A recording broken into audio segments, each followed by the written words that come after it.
very much. I actually received this question the other night as well, and so the issue of living wage is certainly one component of what we need to be looking at when we look at the cost of living for our people, our residents here in Red Deer.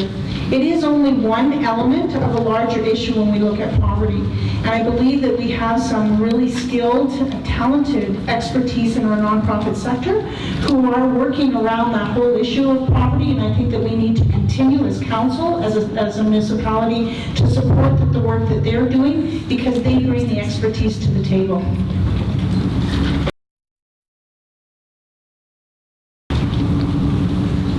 Hello. Yeah, I tend to agree wholeheartedly with Donnie in respect to living wages, and let's try to see what we can do in order to get, maybe we've been talking about the wage that minimum wage in the province, so maybe help that a little, talk to the government, maybe we can get a little higher issue with that, and that would maybe enable people to maybe survive a little bit better off the poverty line. And then, of course, like she said, there's lots of agencies that are doing a great job trying to continue the good work they're doing for us so far. So let's just hope that all this stuff will come together in a fruitful way, and we can maybe eliminate some of that low-level poverty stuff. Thank you. Hi. It's we've got this question today. Today is what they have as the proclamation for eradicating poverty today. It started in '93, so everywhere that people share this proclamation. Today we stood out in the cold for about 20 minutes. It was cold, and then we listened to the moderator, and then Councillor, the mayor also spoke, and then we have Aboriginal elder speak to us about poverty. So it's good that we have that question today, and we had that at council actually recently, and we're talking about how a couple other cities have passed bylaws on having a living wage, and we're going to study those because all the municipalities are different. Like ours might be a lot lower than Fort McMurray. Your time is up.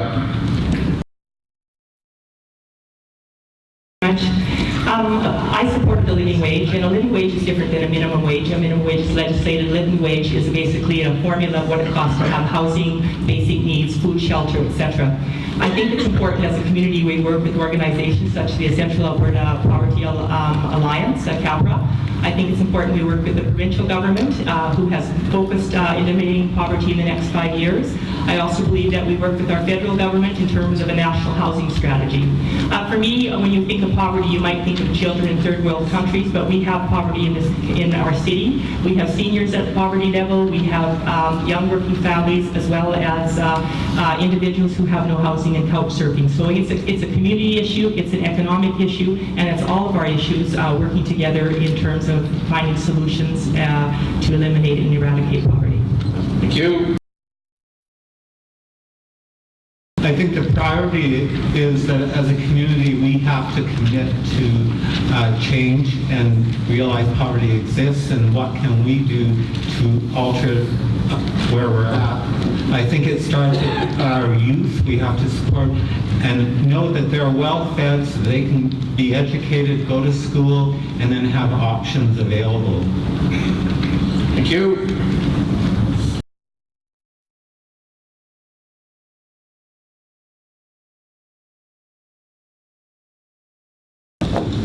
Thank you for having us here this evening. I think that's a huge question with a broad spectrum of answers, but one area I would like to start is affordable housing would be an issue that I would look into. And right now, we don't have housing for a lot of people. And I have an aunt in the city that is struggling as well to find a place of her own. And I think that is an area that we need to communicate at all levels in our community with associations that are working with people like that, and Habitat for Humanity. I just think there's a whole broad spectrum that we need to look into first. And communication is the key for sure. Okay. If we're looking at all the issues of poverty in the city, there's many ways to address them. When we look at living wages, we have to look at at legislation, and we have to look at actually educating people so they can transition from one market economy to the next. In terms of housing, we have to look at allowing homeowners to modify their homes to allow for some suites, and perhaps put some legislation on rates for people. In terms of overall poverty groups, I think we have to start with children, because that impacts education and that impacts things further down the line. We have some good meal programs at schools, but that should be expanded. We've had a closed in for the winter, a shelter for teenagers that should be started again immediately. That should be a priority at the end of this election. So there's many ways that we can help. One way is to give people free things. And your time's up. What a positive problem it has for our city to be growing at the rate it is. I think for me, it means that we just have to be more astute and plan better for our future. We're a city of growth because we have a lot to offer. We have to ensure that those services and those facilities that we offer improve and actually accommodate the needs of the next generation. So it's good to look at trends. It's good to look at the different cultures and diversity that's entering our community. And I think we have to build upon that. And for me, that's fundamentally the best thing that we could do for people coming in. Other things that we can do is have programs where new citizens and immigrants or just transitionary interprovincial immigration is addressed through just meet and greets, those sorts of things. That's another way as well that we... Time's up. Candidate Tanya Hadley. Okay, Lawrence just stole my great line that I was going to use. So yes, that is a wonderful problem to have. Having many new people coming to our fine city, I think that is a great thing that we are looking at. And I think that a huge way that we can help people make ends meet here in Red Deer is by keeping our taxes low enough that people can manage their day-to-day expenses. If our taxes continue to go up year after year for projects that are not deemed to be beneficial to the whole of Red Deer, that is a problem. So by keeping taxes lower, we can definitely open our doors to many, many more new, wonderful citizens. Thank you. Thank you. Around is that in 18 years we're going to have about 200,000 people in Red Deer. Now you think of the amount of traffic that's going to create. You think of the amount of business that's going to create. And the key, I'm going to echo Lawrence Lee here. The key is that we need to plan our new communities. We need to ensure that we allow growth. We can't stifle growth and have this idea that everyone's going to sell their truck and move downtown. We're a blue-collar town. That I believe. That's why so many people want to move here. We need to work with our private industry. We need to work with our social and nonprofit groups to make sure that we're able to provide the services that people in poverty need, but also the services that blue-collar workers need. Thank you.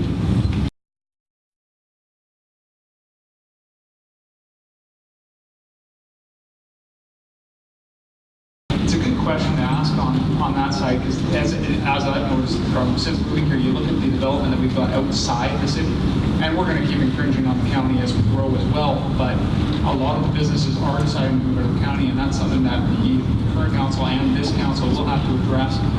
Part of it will be taxation, right? And that is a part that I believe I will look at when things come unelected, because that is definitely a reason when you can save a business owner money. If he's out of the county, he's going to go out of the county, and that's just the honest truth.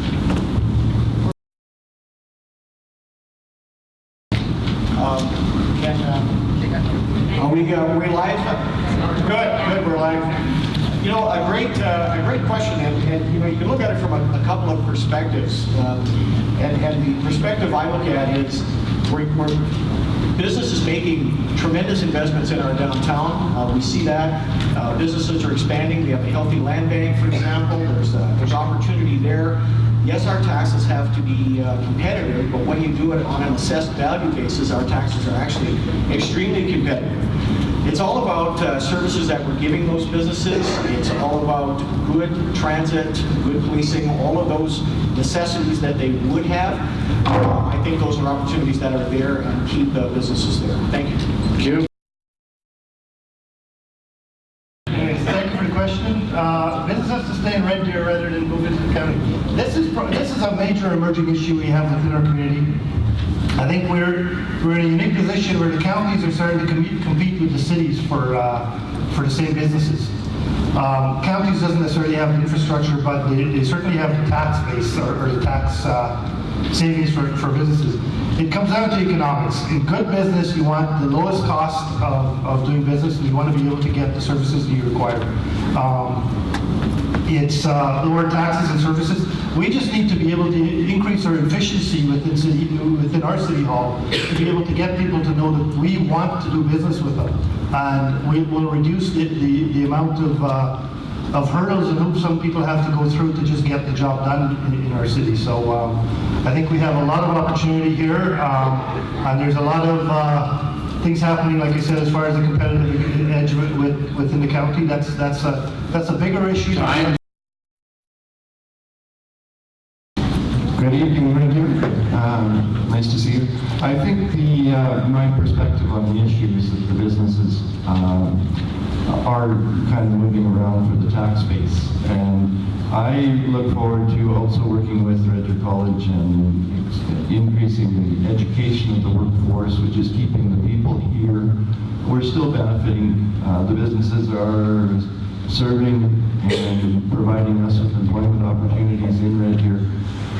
So as long as we keep the businesses within 5 miles, or our community is still strong and growing.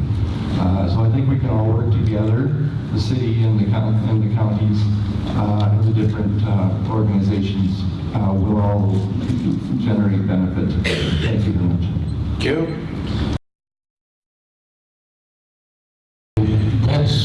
On my personal agenda, that's my #1 priority is, as a retired businessman, we have to stop the exodus. And the first way to do that is to work with all of the businesses, not just a select few. We have to efficiently and effectively put out more services for the businesses to keep them here. There's not just businesses leaving town. There's potential city leaders that are moving out of town as well. And we have to stop that collectively. Taxes and debt, necessary evils that all of us hate, but we have to keep them reasonable, and we have to learn to spend within our means and spend wisely to support business and our whole total community. Thank you. Thank you.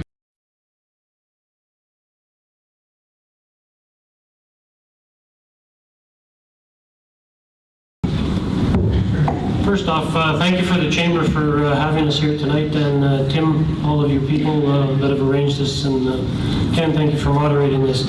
That's a very good question in regards to what would be my priorities. I think that we've done many things, and we've got many things on the go, and one of the things that I think is, and we have streamlined it tremendously, is the budget process, and it's getting better and better every year, and the folks sitting at the table are understanding the process, I think, a little bit better every year. I also think that, as a city, we have to do a fair amount of work on our committees. There has been a lot of work done this past term. There was a lot of work done on our governance process, and we are getting better at that also, in that we know what our jobs are, and we're working at them. So those are the, two of the major things that I think that we need a lot of work on. There's also. Hello. I guess if I were to be elected, one of my priorities would be, I guess, a very clean, clear decision-making process. As Buck has mentioned, there's been a lot of good work done on budgetary procedures. There's been a lot of public consultation that's gone on for a large variety of projects with open houses and online surveys and so on. I think the whole idea of making good decisions all the time as much with the best possible information would be my priorities, which would reflect in all the areas we'd have to deal with: housing, taxes, development, whatever might pop up. Thank you.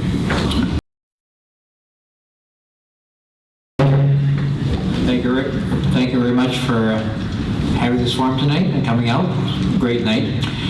Red Deer is a great city. I have a great passion for Red Deer, and I find that as my biggest value is family orientation, and that brings in things like economics, and then with that economics we need safety. And again, Red Deer's got a great location. So I think it's a tourist hub. It can bring more people in, and we can have a great city here. A lot of things, I've been in Red Deer myself for 50-some years, and I find it's a great place to run a business, raise a family, and I hope my grandkids who are growing here now will go for many years too. I find that there's no problem in Red Deer that we can't fix, but we have to have new ideas and try to keep within our budgets and have a master plan. A master plan is what we have to follow, and I think if we do it as a team, it should work out very well. So thank you very much for coming out, and I hope this answers some of the questions. Thank you. Good evening, everyone. Bonsoir tout le monde. Buenas noches a todos. Council, in the last few years, Council has done a very, very good job at managing the growth of the city and making sure that we live in a safe community. There's still work to do, but I'm very, very confident that the next council will take the work that's been done by council and continue the great work.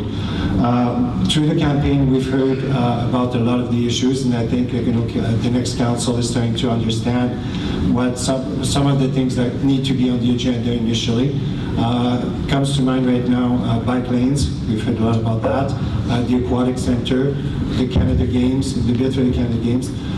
We just broke 100,000 people. We just celebrated our 100 years as a city. And the future looks really, really exciting. I love the community. I want what's best for it, and this is why I'm in this. I'm not in this because I'm angry about time. Good evening, and thank you, Red Deer Chamber of Commerce, for hosting us. When I'm looking at all of this, we've had some great conversations along this campaign about what we need to do, and if I'm elected city councillor, I think my biggest goal is just to maintain and work with budgeting, business, and social planning. And I was today at the proclamation of poverty, and I think that is one of our big goals that we need to continue to work with. A community is built by those who live and work in it. Red Deer is a family, a business, a social programming in our community who needs are met through dedicated, caring, and compassionate individuals. Let us have vision and dedication to keeping this amazing community open to the new possibilities arriving each day. And truly, budget, infrastructure are our challenges, but we're pretty lucky where we get to live, and I believe that it's so important we maintain working on the positive.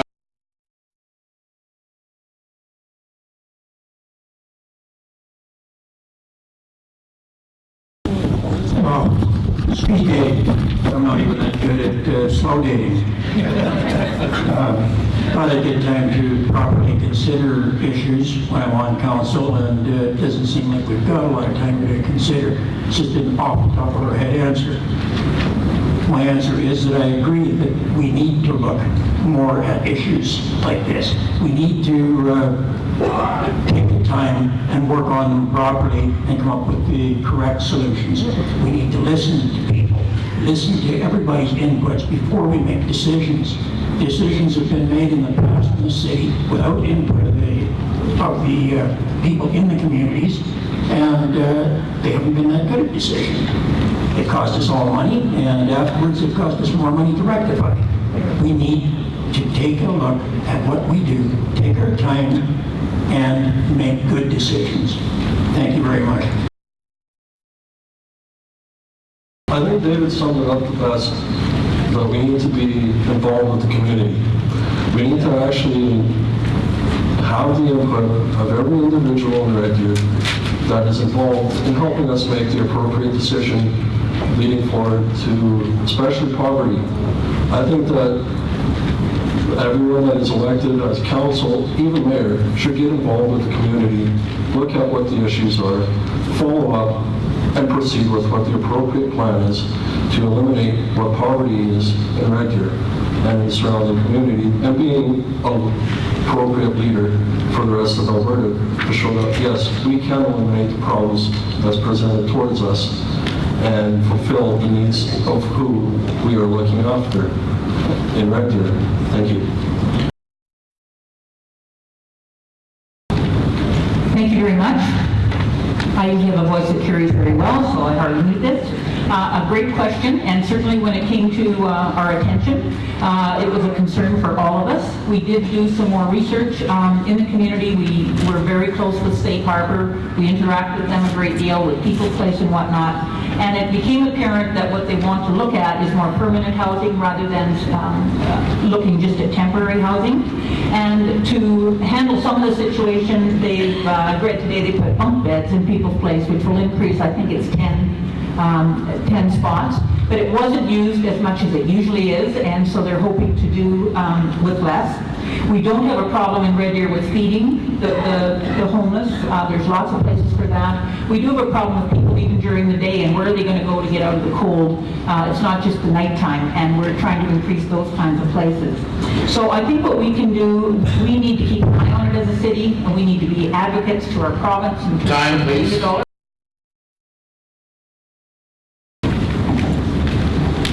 Well, thank you, Chamber of Commerce, for having this forum tonight, and thanks to everybody for coming out. This is one of those things that's probably in the paper that's really caught my attention. It's unfortunate that we live in a boom and bust economy, and sometimes important programs like these get cut. But I think Council has a good relationship with the community, should continue looking for solutions out to the community with different groups. And I'm sure that we'll come together as a city to help with the situation with the closure of the Winter Inn. We must work carefully in the future to help foster anything that could help with temporary housing during the winter time to help these sort of individuals. And I'm looking forward to being council helping with this. Thank you. Thank you.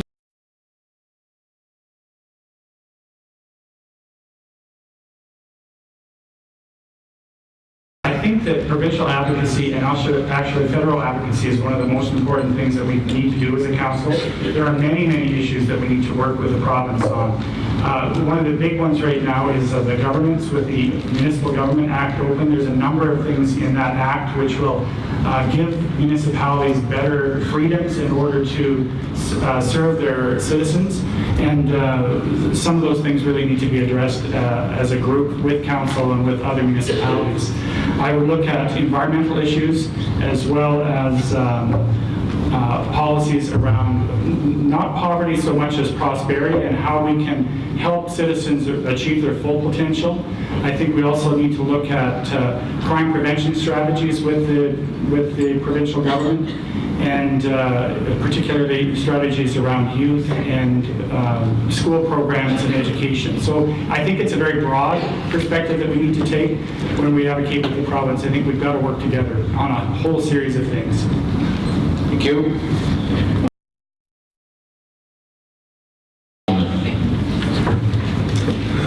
Thank you.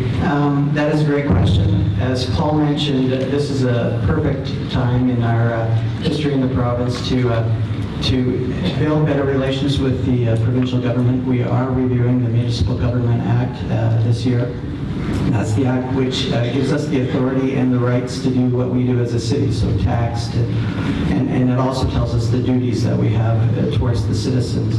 I think that we need to advocate with the provincial government to strengthen our grant base, to become either more efficient or free up our ability to utilize the funding that we have from them without the restrictions that we currently have. I'd also like to see an advocation for the removal of the education tax through the province, but through distribution through the municipality itself. This is really where the rubber hits the road. It's nice that the province gives us the money, but we're the ones that have to make sure that it's spent correctly. And time. Hey everyone, I'm Jonathan Wheeler. Thank you for coming out tonight. So I got 1 minute. I'm going to pick environmental stewardship. I am thrilled that the technologies and designs to be environmentally sustainable are finally becoming cost effective and even profitable. So just today I had a quote done for my house to get to net zero with solar, $12,000. My house is $350,000 bucks. I bought it a couple years ago. What big deal would it have been if I would have paid $362,000? None. We should install this on new houses. It will be paid for in 5 years, and then they'll be net zero. That's a solution that I want to take to the province. Other places in the world have taken the lead by paying citizens more for putting solar into the grid that they don't use, so you can even make money. Alberta needs to step up on this. So thank you very much. I'm Jonathan Wheeler. I think we need to approach the province, and if we want to be an economic engine in the heart of Alberta, the province needs to step up and help us with the infrastructure so we can make it that way. So we can make it so. The province has been trying to download costs for years now. I think we need to hold our feet to the fire so we can help build this city even stronger with some provincial help. Like, we'll be working with the province one way or another in many different issues, but the one issue that, for me, we need to work with the province now is relating to the closure of Mitchell Center. In many ways, like, if they close it or not, but we have to work with the province if they do close it, the proper transition the people of Mitchell has to do to get back into the community. Because really, we are the front, whoever you choose out of us 30 will be the ones who work with the people when they get transferred out of Mitchell, and really, we need to stand up for them, so.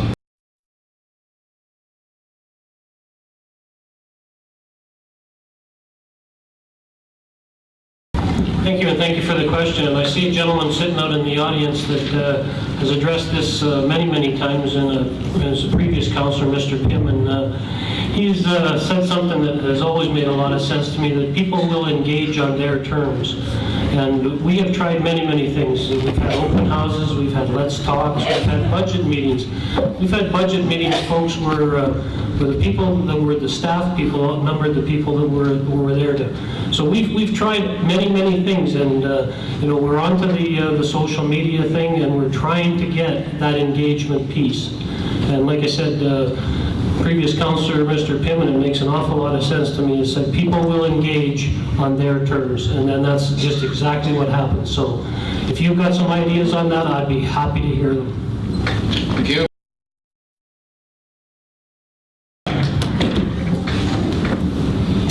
I would agree with Buck on that. The engagement of any citizen, whether it's a municipality or a province or a country level politics, starts with getting involved somehow. Contacting your local member, your council member, your MLA, your MP, joining any board that comes up. Recently there was so many boards with so many positions for leadership, for naming, historical, quite a variety that you're able to access and become part of. Engagement sometimes can be a phone call. None of these people are aliens and they will answer phone calls. There might be one alien, I saw Men in Black, so. But just engagement comes at your level, like you said. You can, whatever you're comfortable with, send an email, make a phone call, write a letter. We're human, we'll answer questions.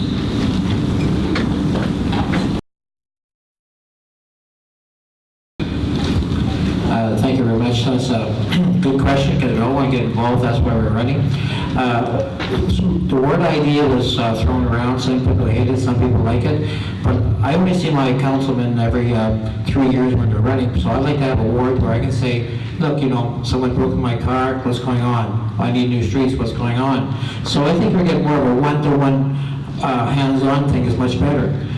We have to think out of the box here a little bit. You know, I sat on board for the city and I didn't get a lot out of it.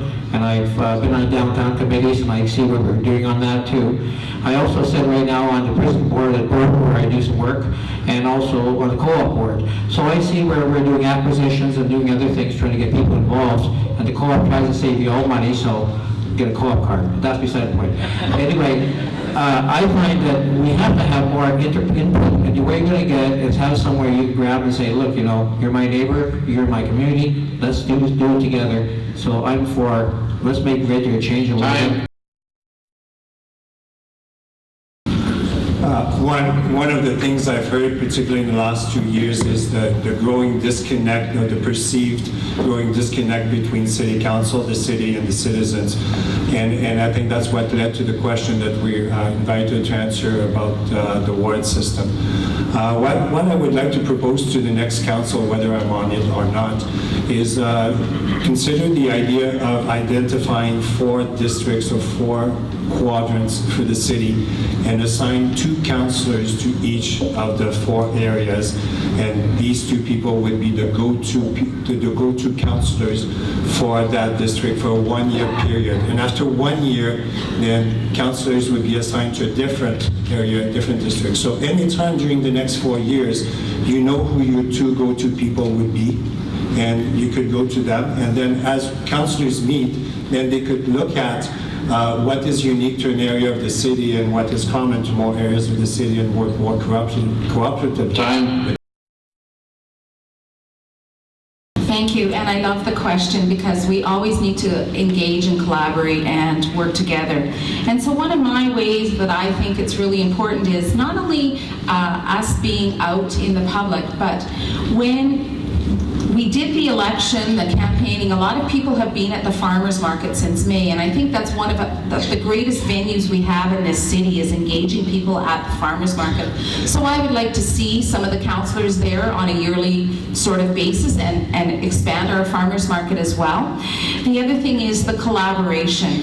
We have great agencies, we have great citizens in this city, and so getting them to engage with us. How do we do that? Well, our campaigns have all allowed us to be on social media. We've had questions from people, so let's keep that social media going as well. So a combination of areas, and again, as a few of our other people have said, you know, we're pretty approachable people. We are out there, we are about. If you have a question, please feel free. Thank you.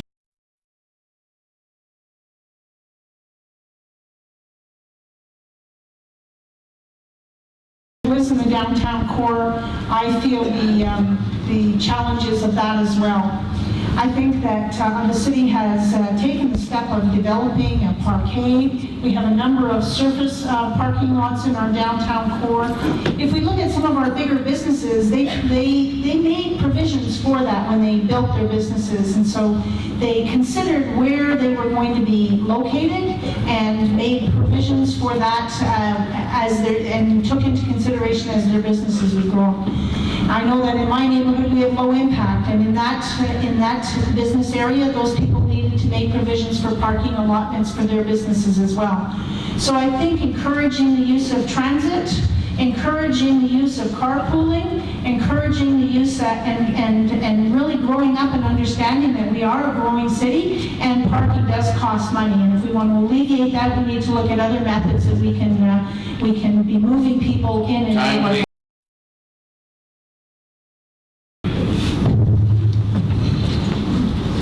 My response to this question is, number one, we got to have a council that's going to be helpful and encouraging and enhancing these businesses so they can be profitable by creating parking. And there's different times that things have happened where it's been inhibited, and for apparently reasons that I don't understand, but we've got to be encouraging. And if there's people going to be trying to build parking lots and build different things, we've got to be open to that and let them go and do their business and continue to grow their business, and then also by creating more parking there, then it would alleviate maybe parking stalls by your business, and people would then have to be able to park there if they could park elsewhere. So I think we just have to start thinking of the general downtown and keeping it vibrant and going, and let's create parking where it's possible, because in every city it's a challenge for sure. So let's not create a situation where we cannot get that going. Thank you. Since I was Just push the button down and you get the green light on again. Go ahead. I'm glad I have a helper here. But anyway, when I was working about 30 years ago, we took out the parking requirement for the C1 zone, or the downtown zone, as an incentive for people to develop downtown.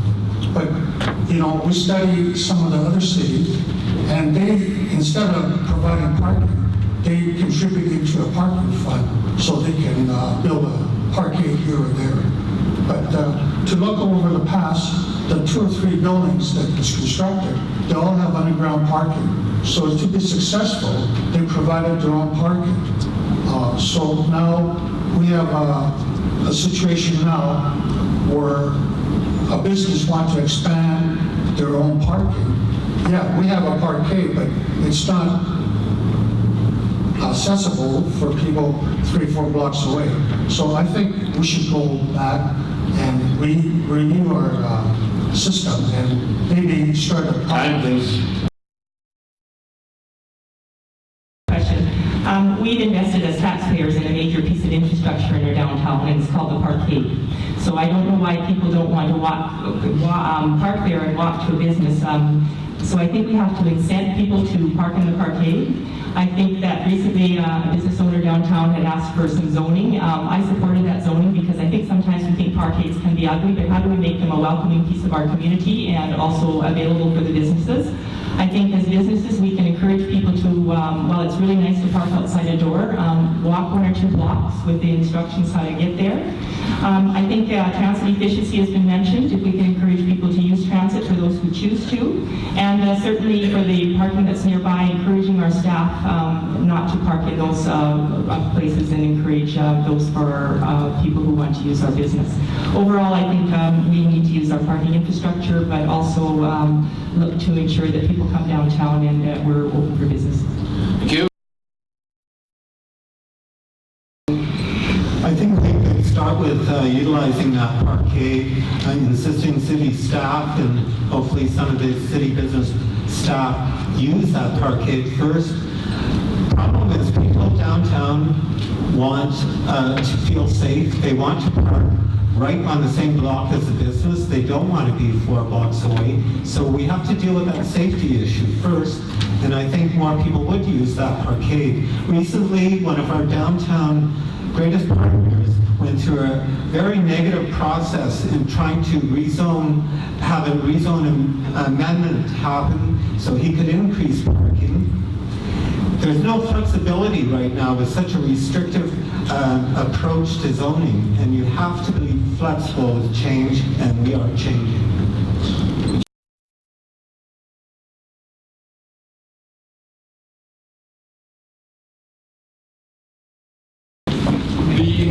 The development of brownfield and basically old use sites is such an important part of developing the areas. Every city that you look at some point, they expand past the areas that we have, like we have the City Works here. As for incentives, I'm not sure if you're meaning incentives as in things that we should be doing to promote those things. And I think the city is starting to do that with having the concepts and having the ideas and saying this is what we believe we should be doing. And I will support those initiatives to make sure that we can develop these things and grow that tax base, because that takes the burden off some of the people that are already taxed, as well as creates a desirable area for new people coming in who may not want to live in a suburb and may want to live in more closed-in areas as well.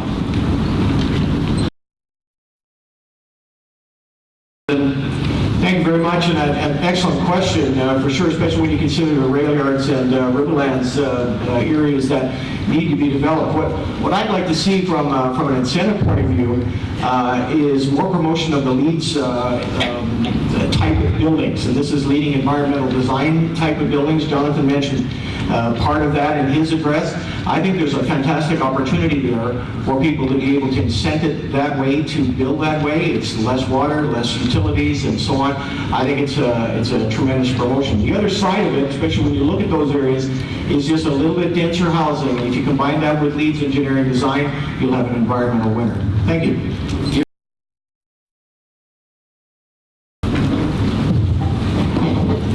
Generally, I don't necessarily believe in a lot of incentives for building. I think if it's needed, somebody can do, private sector will be able to get that job done.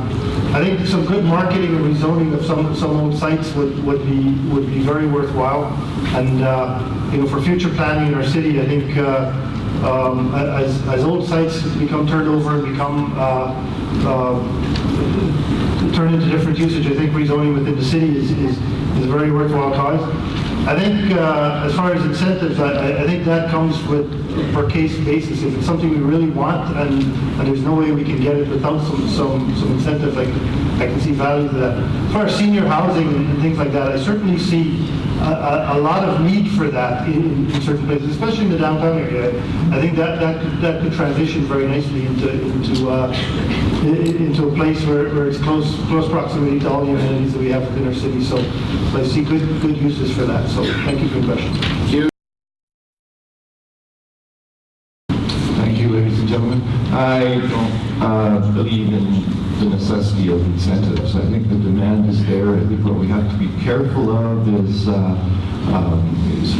land use fitting within the community. There's lots of demand to develop in Red Deer. A lot of it has to do with the landowners and their perspectives, so we have to work with them. And we have to work with the communities, such as Riverside, in the case of one old nursing home, and make sure that things are developed according to what we need and what we want. So I don't think the city really needs to offer incentives. It's just a matter of working with the different organizations, and we'll see the development happen. Thank you.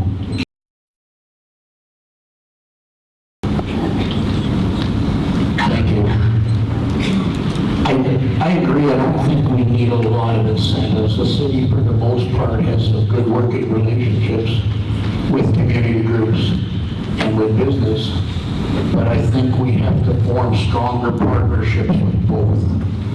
We all know 999 times out of 1,000, private industry is going to get it done better, more economically, and quicker. And I think if we work with the community groups in town that do this type of work, if we work with the business groups that have the knowledge, the facilities, and the money to do this, I think we're going to be able to bring development to where it has to be and where it's got to be 50 or 100 years from now. Thank you.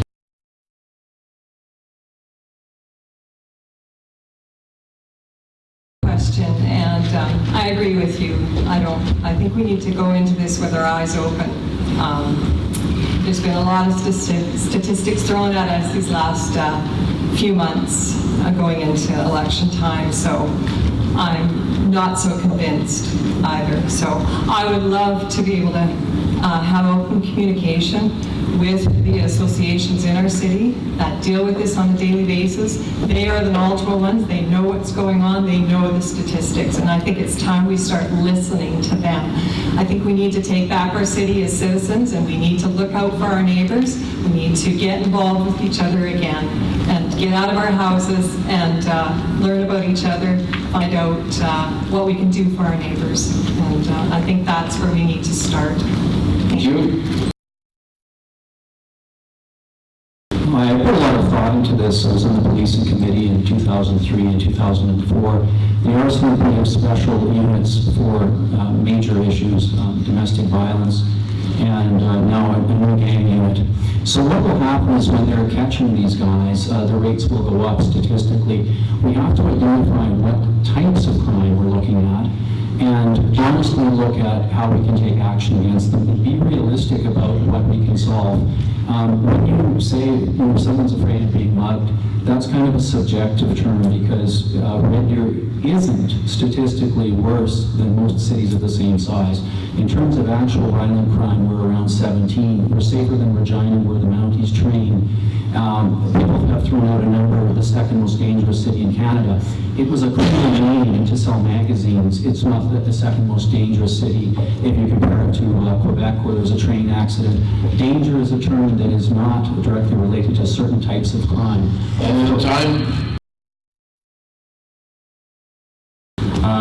Communities are about connecting people. I really believe strongly that it takes the whole village to get into those neighborhoods, connect back, find out what each other is doing. There's prevention and there's enforcement. I'm going to go on the prevention side. I think it has to do a lot with education, rotating those notions of neighborhoods that have high crime rates. You have to address the core fundamental problems of the neighborhoods. Get people in there, start events out there, have community events back in those neighborhoods. Nobody wants crime in their neighborhood, but if you're aware of it and you address it in a respectful manner, I think we can start making some measures to improve. And I think we have. I think in the latest statistics, the crime rate has been coming down. We have to trend that. We have to keep it up. Do the things that we're good at doing, which is tying into our neighborhood. Two things popped to mind with this question. We've had our vehicle broken into twice in the last handful of months, and there's many people in Red Deer that I talked to who've had the same experience, whether it was locked or unlocked. I think that we need to make sure and report those things because there's a lot of times that people just kind of say, well, my stuff's gone, what can they do, and don't call. So I think it's really important that we report even things that we deem to be small crimes so that is on record. And I also believe we have a fantastic team at our Crime Prevention Center. In speaking with Terry Lee, she's got awesome ideas about just getting to know your neighbors, bringing back block parties, and just looking out for each other. It sounds very simple, but it is a very basic and even a fun way to look out for people in your community. And if everyone started doing it, it would make for a safer community. Thank you. Jones. So first off, we need to recognize that we have a police officer deficit in Red Deer. We have about one officer for every 700 citizens. The Canadian average is about 1 to 500. Now that's not the be-all and end-all answer. Just adding more officers isn't necessarily going to decrease the crime rate, but it will allow officers to respond to the lower priority calls to try to get some of these people breaking into the vehicles, try to stop them from, or catch them maybe the second or third time to break in rather than the 10th time. Secondly, I'm going to echo that we need to support the Crime Prevention Center. Our funding for the Crime Prevention Center right now is absolutely abysmal. If we need to be serious about that, and we need to ensure that 10, 15, 20 years down the road, we actually see defined results from the Crime Prevention Center. So, thank you. Okay.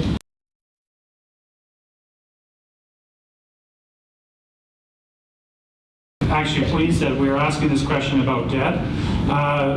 There has been a number of people in our community that have talked about the debt load. And personally, I do not feel that we have a strong debt problem in this city. We are well under our debt limit. We are at 44% at the moment. When you look at the amount of money that an individual taxpayer pays per year to service a debt, it comes to $51.07 a year. To me, for all the amenities that we've got and that we've borrowed for, that is well within the means of our community, and I think if we looked at them and compared them to what we're paying, we would think that that's a favorable comparison. So in terms of the budgeting process, I think it's also important to know that the city does never carry a deficit and cannot. There are some people that believe that we can, and that is simply not the case in Canadian municipalities.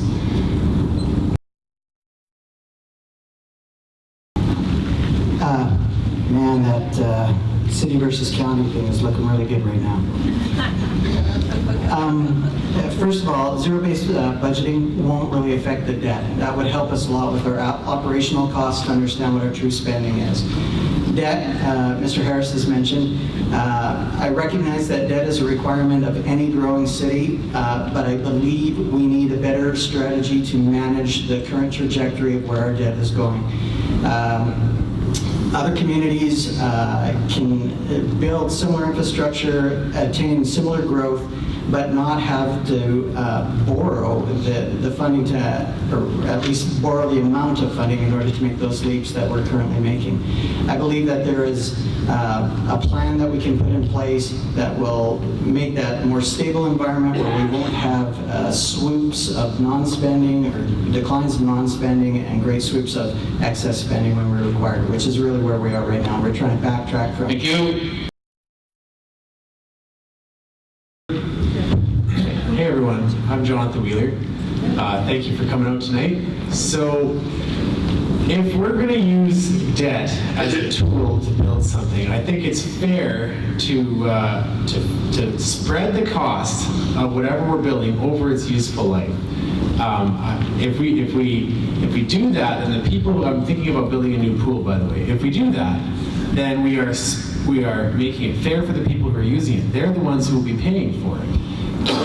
As a business owner, I borrowed a lot of money to start my business, and I use that as positive leverage to be able to make money.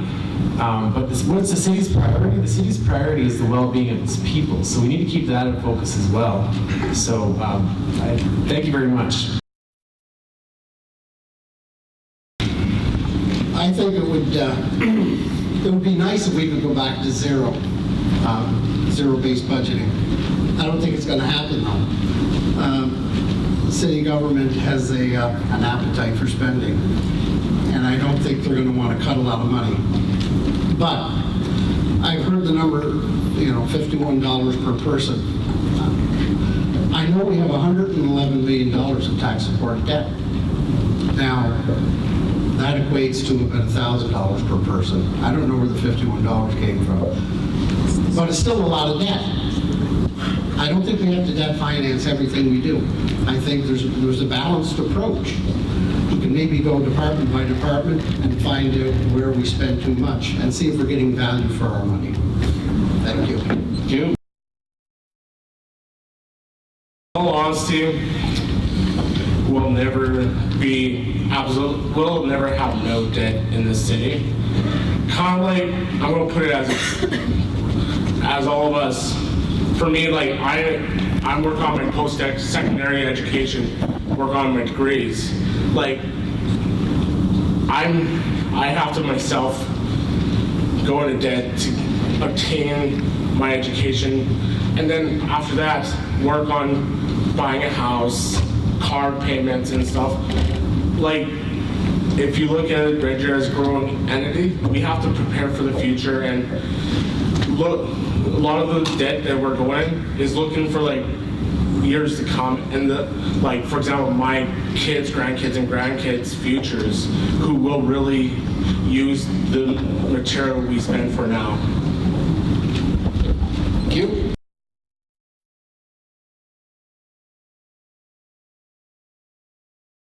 So consulting with experts. We don't have any experts in our own city, I take it. We think we need to go outside, like maybe Denmark, to get a playbook on future transportation in our city. I think we've got the experts in our own city. Why aren't we using the people we have in our own city? We seem to be going outside for a lot of experts and spending a lot of money outside for experts, when I think we've got the people right here. It wouldn't cost us near the money. Traveling back and forth wouldn't be as much as these experts. And let's utilize the people we got and take pride in the people that we've got. Thank you very much. I feel that the need of experts in consulting is a 50-50 question. Why don't we look at what other countries, communities, and organizations have already in place and learn from them, then proceed with what we need and implement. I feel that if we need to implement experts, then let's do it. If it's something new, unique, and something that will benefit the community. Else, why don't we just look at what's already there and try not reinvent the wheel and proceed with the findings from those solutions. Thank you for the question, and I think I say unequivocally I do value consulting with industry, and I think if you check, I don't know how to say this, we're damned if we do and damned if we don't in terms of contracting out or getting contracting different specialists or experts, and I do believe that we need expertise outside. When we hire our staff, we don't hire for a specialized skill set, okay? So when we're hiring all our engineers, we're not hiring those that are specialists in one thing or another. We're hiring somebody with more of a generalist nature. When we need expert advice, it's important that we get it and pay for it so that we don't keep that person on board for the whole year and they have nothing to do and then we have to go into the layoffs and whatnot. I believe as much as possible we need to use our own people, but I think it's really important that we go outside when we don't have the skill set, when we have a bias and we're doing a survey. Well, thank you very much for this question. Yes, I do see value. I think our community at large can make better decisions than a small group of councillors. And I'm all for a better relationship with our community, our industry, our businesses, our citizens at large. And we have a fantastic venue every summer at the public market, the farmers market. And my proposal is that the councillors meet down there every Saturday, engage with the public, look at different ideas out there, find out the expertise that's available to us for very low cost. You can come and talk to us about any issue, develop plans down there, and before we go ahead with implementing the plans, we can have another look at it. I think that's the main focus that I'd like to see is a long, careful look at different things on the horizon before we go ahead with implementing. Thank you very much for the last.